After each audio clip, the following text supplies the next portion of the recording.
Hey everyone, I'm Paul, aka Pabro. And I'm Andre, also known as Meddler.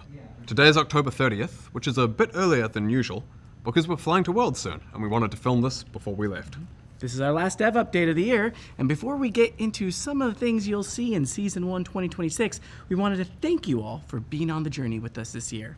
As always, we want to show some love for your passion, for keeping us honest, and for making working on this game so worth it. Now, in January, we'll be back to talk more about Season 1, as well as a little bit of what to expect for the rest of 2026 overall. But for now, let's get into it. We learned a lot this year about seasons. Many of you liked what came with the themes, the map art updates, metagames, new champions, and champ updates overall, for example. But we also saw that if we leaned too hard into a region, it could feel very one-note, especially when it comes to skins. And as it turns out, there is too much of a thing like Noxus. A lot of red and black. Yeah. So, we'll continue to find the right balance for thematic seasons moving forwards. And speaking of which, it's time to talk about Season 1 of 2026. For this, we wanted a contrast from 2025, with its ancient danger, a dark inn, and quite a bit of scheming throughout. So next year, we want to kick things off with themes of unity, hope, and justice, with a drop of righteous judgment thrown in there for good measure.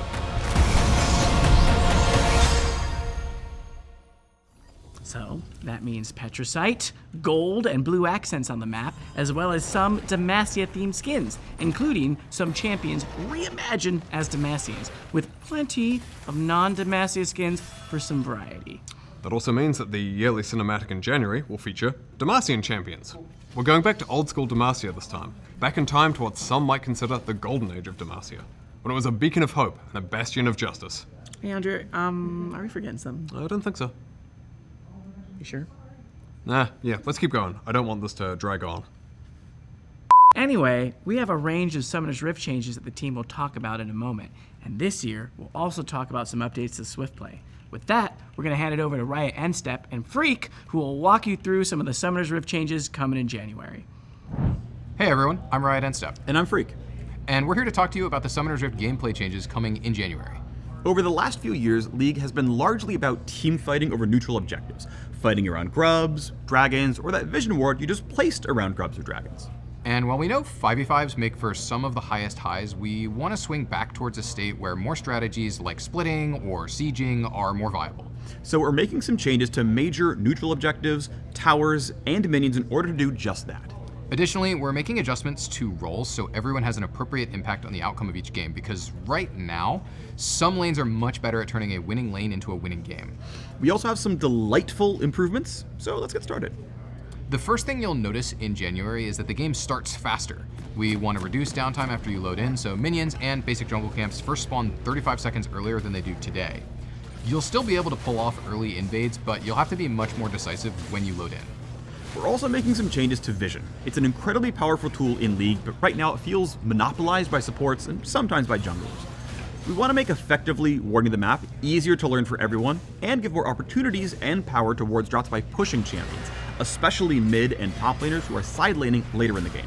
So, we're adding Phalites, locations that grant temporary bonus vision to wards with unique bonus vision areas for each spot. Some Phalite rings will be available at the beginning of each game, while others reveal themselves when the Elemental Rift transforms, particularly those that would otherwise disrupt early game jungle. Okay, so on to the objectives. Otacon was one of the biggest additions to the Rift this year, and was a pretty cool, unique objective to fight over. That said, he contributed to objective fatigue, which many of you cited as an issue, and we agree. We wanted to alleviate this over time. We had removed the second form of Otacon, we removed the second set of grubs, but it really wasn't enough. So, just like Zehen did, we are cutting Otacon out of the game. That includes Blood Roses and the petals with them. That said, let us know what you think about limited time gameplay changes and if there's something you'd like to see more of. But back to Otacon, his removal also means that Baron will go back to his old 20-minute spawn time. Welcome back, King. Additionally, we're making all epic monsters more durable, especially late game dragons as you get closer to Dragon Soul. That should make it so that it's easier for teams on the back foot to contest dragons and other epic monsters, or trade something meaningful on the other side of the map. Finally, we're also removing feats of strength from the game. We like that they push teams to progress the game and provided goals to rally around, but we think we can create better game systems that allow for players to have more individual agency over their games. With feats getting the boot, we're adding back some gold rewards for First Blood and First Turret. Another way we're looking to improve sieging is with a new mechanic called Crystalline Overgrowth, which is kind of like a universal demolish effect. Crystals will build up on towers over several minutes, and when hit, they're consumed to deal an extra burst of damage based on how much buildup has accumulated. This should help enable pushing windows in more situations, even if you're behind or don't have the highest DPS. Demolish will be sticking around, but will be simplified to a good old 3-hit passive. We love 3-hit passives. Yes, we do. Turret plates will now stay on outer turrets permanently and will be added to the inner and inhibitor towers as well. We're doing this to create long-term piecemeal rewards for pushing. No matter what state the turret's in, you're likely to mine some gold by taking aggressive actions. We're not adding more gold to the map with these changes. Instead, we're going to be basically spreading out the current gold for killing a tower and splitting it across the plates. To further facilitate pushing, we're ramping up minion respawn rates in the late game to give more frequent access to sieging turrets. We're also adjusting late game home guards to swiftly take you to your most pushed minion wave in each lane. And finally, Nexus turrets will respawn with partial health missing. We like that the respawn allows a team to hold their base for a while and not have to worry about getting backdoored by a Twitch, but with a full health respawn, it meant that it was honestly incorrect for a sieging team to finish killing the turret sometimes. Now, for our biggest change for next year, role quests. When you load into the game in January, top, bot, and mid lane will now have their own quests that reward unique power, similar to the jungle pet evolutions and the support item upgrades.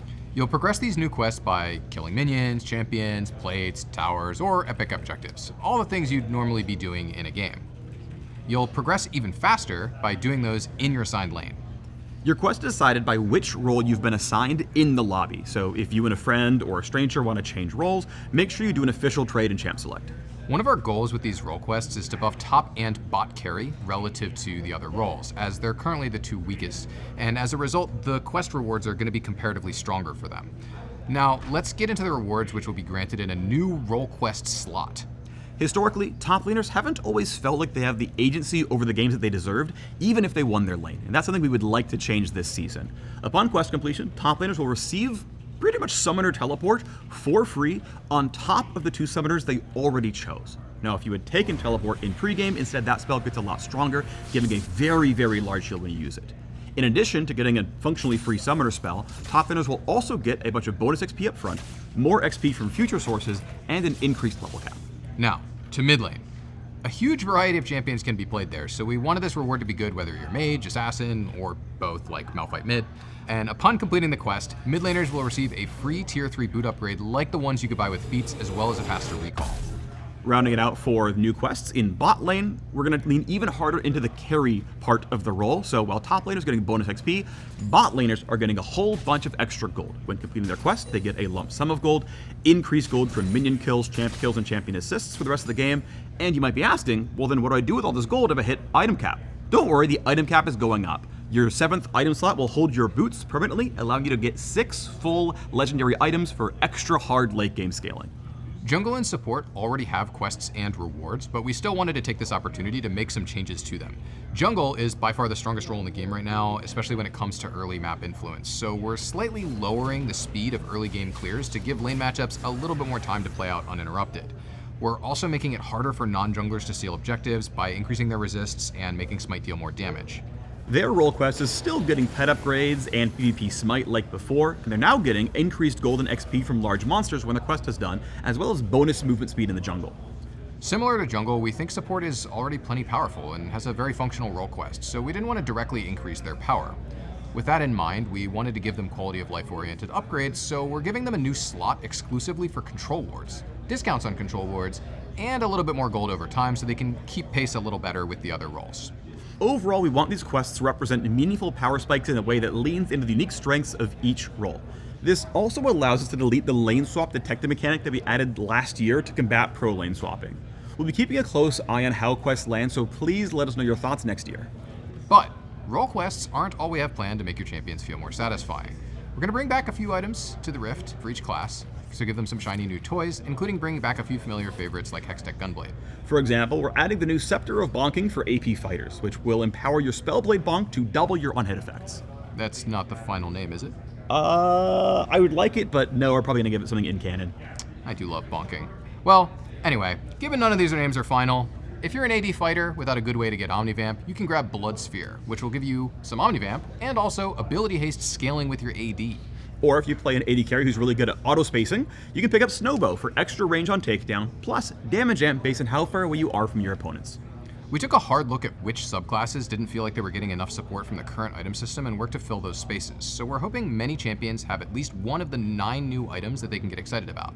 Speaking of which, we're also adding crit damage back to 200%. All right, we know that was a lot to cover. We're excited to hear what you think of all these changes as the new season kicks off. And in case you're looking for even more details or insights on these changes, make sure to check out the dev blog that's live right now.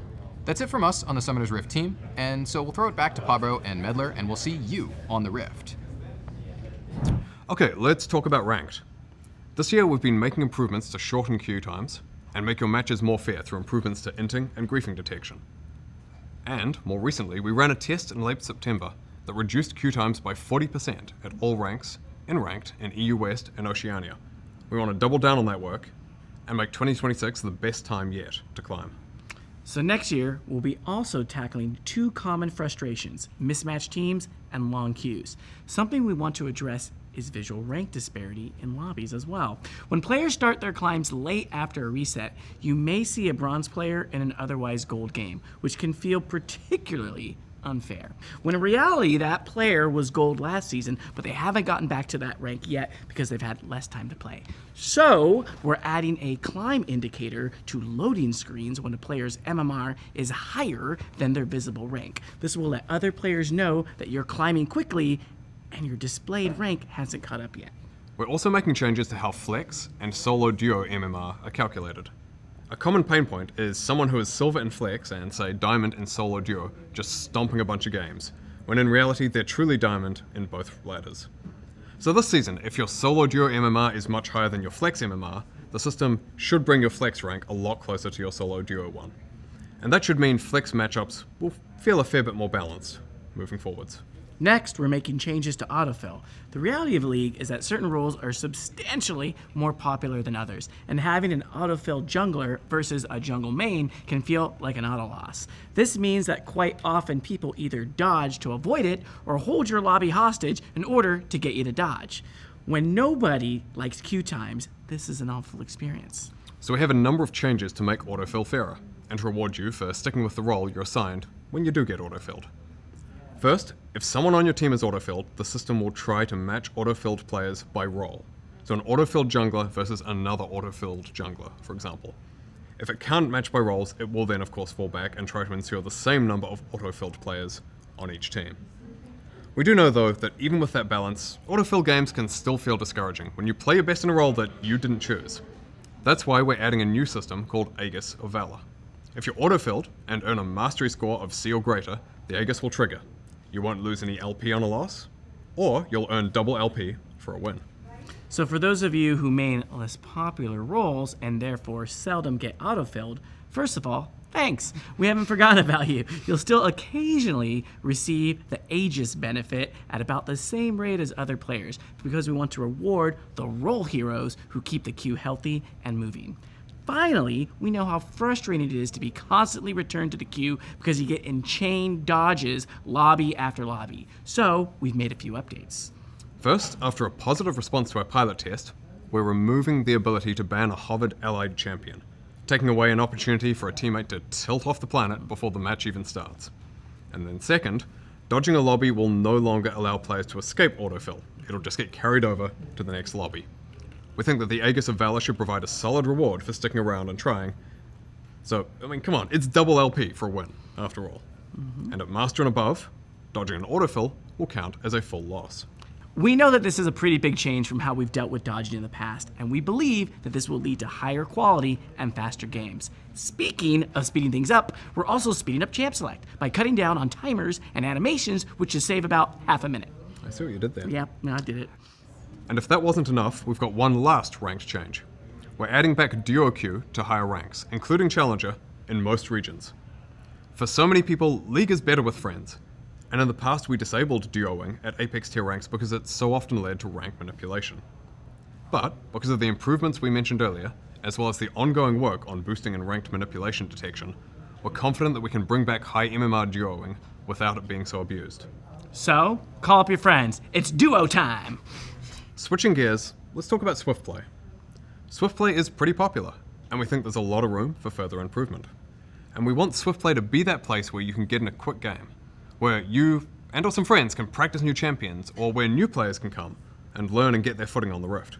That means Swiftplay should still be somewhat competitive while providing quicker queues, faster games, and serving both new and existing players. So, we're rolling out some changes that should address the overall pacing, touching objectives, laning, and the jungle.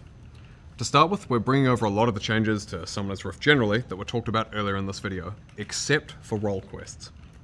Now, for Swiftplay specific changes though, the first thing we're tackling is game pacing. Swiftplay games are actually a bit long, and the general consensus is there isn't quite enough action. So things like long death timers, focusing on CSing in lane, and objective overload all take away from the promise of Swiftplay. So we want to get you to the action faster and more often. Now, while some of the Season 1 changes will help address this, you'll also start Swiftplay at level 3 with some extra gold similar to ARAM. We're also lowering death timers across the entire game so you're getting back into the action quicker.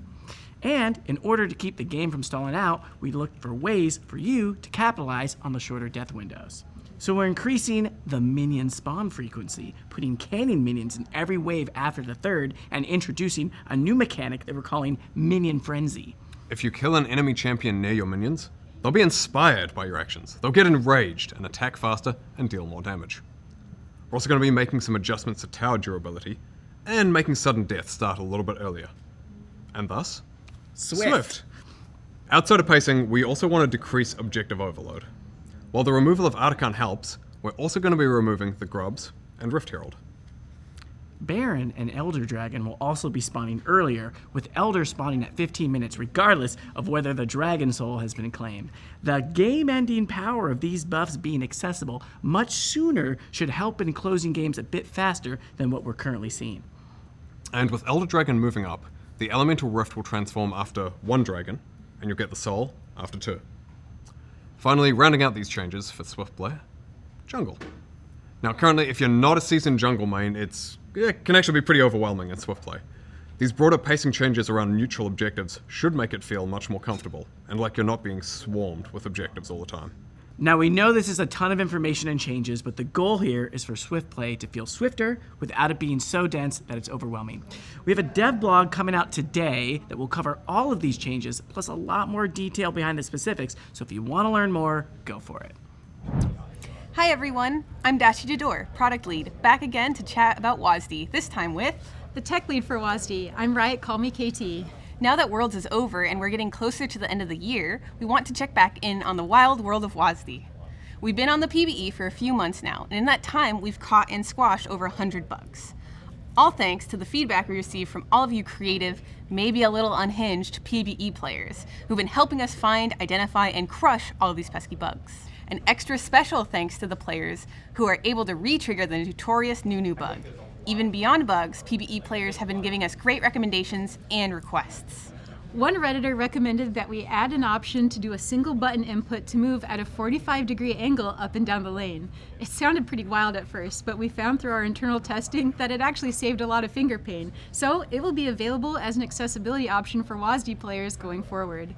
Since our debut on the PBE, we've been continuously updating all the different facets of WASD. We've made improvements to navigating around minions, wall sliding, the new dynamic lock camera, and more. One of these features is a new auto attack system for WASD. With practice and dedication, you'll be able to weave attacks and movement, matching the experience in point and click to reach your optimum DPS. Our goal is to keep WASD as an alternative control scheme at all levels of play, not just for brand new players. We'll be keeping an eye on feedback as well as our internal data to ensure it remains an equitable experience. We've also been updating our dynamic locked camera. We've added the highly requested ability to tune the camera speed to your liking. Along with these settings, we heard your feedback on wanting a way to scout ahead, to check for ganks, look at other lanes, and much more. So we've introduced a new feature appropriately named the Scout Ahead mode. When you're in dynamic locked camera, you can hold your middle mouse button to freely move your camera and you'll snap back on release. These features, along with all the bug fixes, will be available when WASD goes live tomorrow in all queues except ranked and normal draft games. We're choosing to keep WASD out of draft modes for now, as we want to make sure you can have a smooth process for your ranked climb. Really?